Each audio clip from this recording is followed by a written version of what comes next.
Tonight's class is going to be on one of my favorite things, which is food, and one of my least favorite things, which are Vikings. It'll be about Norse food. First of all, when people are doing research on food and recipes in the Middle Ages, some places and times it's great. You can have cookbooks. You have to translate them, but you have cookbooks. Strangely, other times you go to places and you go, Vikings were Vikings. They cooked. Early period stuff didn't really write down books on they cooked. I mean, meat cooked, done.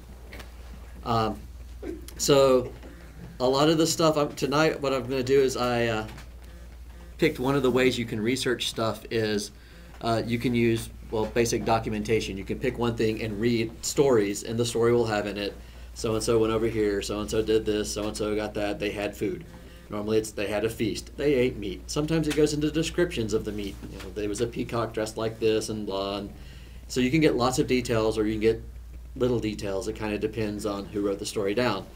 What I'm pulling most of this information out of is I believe it's called A History of Kings from around 900 AD to 1100 AD. It has a nice Norse name. It's really big, which I can't even start to pronounce.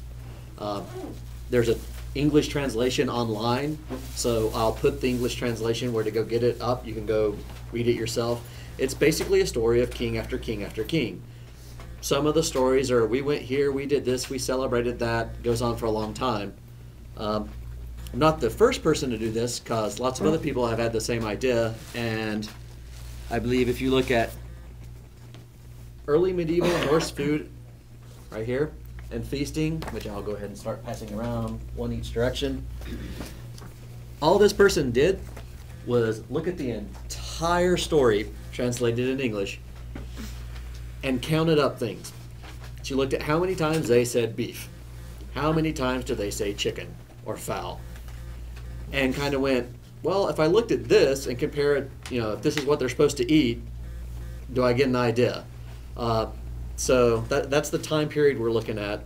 The basics would be this. The basic protein, other than fish, is beef. They would just say meat. Also, one of the things is for Vikings, there in the course of the story, lots of mentioning of ale and mead. Not beer, ale and mead. So they're not going, we're drinking wine, it's ale, mead, blah. Later on, it goes into saying things like actual beer, as we know it.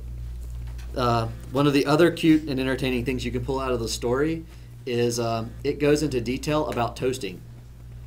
It will go, and at this feast, this person, Earl so-and-so, picked up this cup, filled it with ale, took a swig, and toasted the king. And then the king took the cup, made the sign of the cross, told everybody it was Thor's hammer, and toasted somebody else. And it's in the story. I mean, that's how it reads in the story. They're like, here's what happened. Because he was asked, why did you make the sign of the cross? And he went, well, that's really Thor's hammer. And moved on. Another interesting thing is a lot of people go, everyone must have had chickens. Because everybody eats chicken. And actually, in the entire story, they mention birds, different types of birds, lots of times, lots of seabirds. There are two places where they use a word which might mean chicken. It more likely means raven. Out of the entire story. And she's like, they mention beef, left, right, and sideways. We had beef, we did this, we had venison, but as far as mentioning actual, and she's counting things like they mentioned they saw a bird. That's one instance. So they didn't even say, I saw a chicken on the road in any of these stories. The other one is eggs. They don't really mention eggs except for one time, and those are specifically eggs from seabirds that they ate. So if you're using that as your only source, you kind of go, Vikings don't eat chicken. Because, well, it's not the only source. Other people, if you look at the other sheet that I'll hand out, this is a breakdown of what they've actually found in these places. Going, we found chicken bones, we found this type of bone, we found, so we can kind of take a guess at what people ate based on what they threw out. And it's kind of entertaining because it lists 4 or 5 places where we know we had Vikings or where the Vikings came from, there is no chicken bones to be found. Concept for that was they were kind of going, chickens don't really live that well in Norway at the time, so why would you raise a chicken? At least that was that person's theory on the chicken issue. As far as cooking, we have two big ways of cooking. You can take something, stick it in a pot, pour water in it, and boil it. Yay, yeah, you can boil it. It mentions boiling left, right, and sideways. You can also take it, stick it on a spit, have some guy turn it every so often, and cook it that way. Hey. I'm just saying that's the 2 ways that they have. They may have had others. Also, there's lists for the Vikings of having a bread, normally out of rye, sometimes with other stuff thrown in it. They remarked once about finding dried peas put into the bread. So they're like, sometimes it's mixed with stuff, was their comment.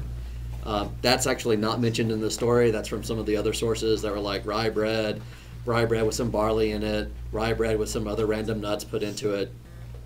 One of the other interesting things is plums and prunes.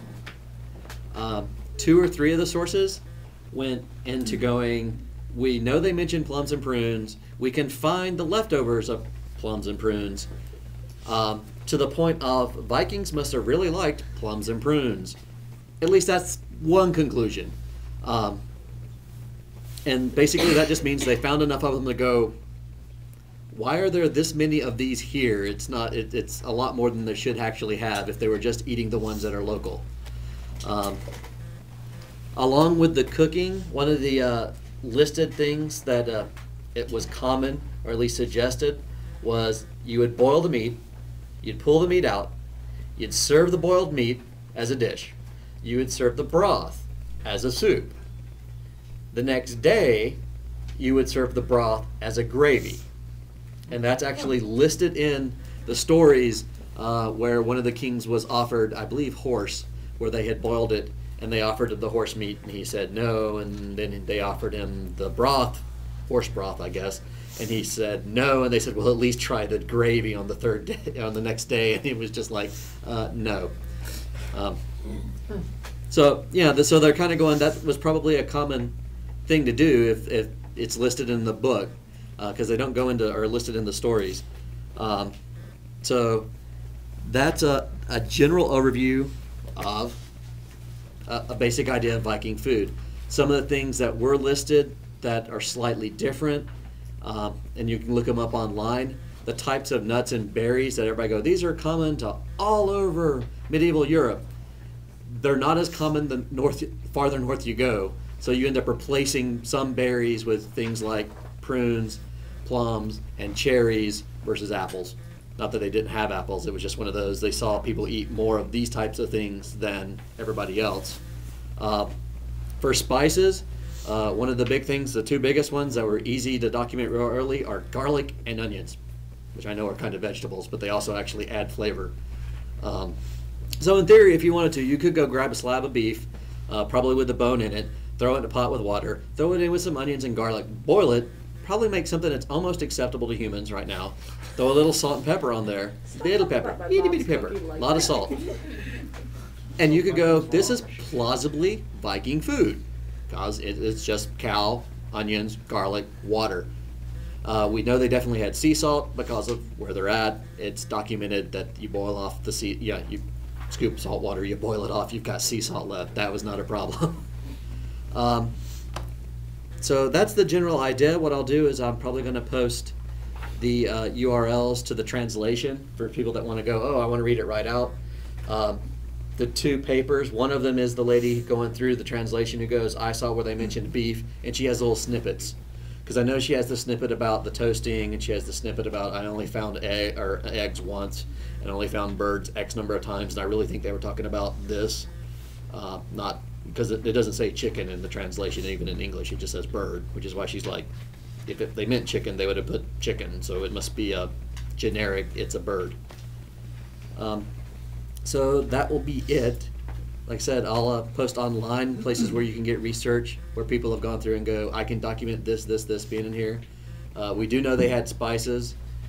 The types of spices and when they arrive, you can kind of find online. But like most things, while it's easy to go, well, for instance, you can go, Vikings don't eat chickens because I checked here and there were no chicken bones. It kind of depends on where you were and when you were, because they can go down the road 200 or 300 miles to a Viking settlement and go, we find chickens. Here be chickens. So they're like most things aren't absolutes. It's more of a where you're at. And I can post it all online for those that are interested.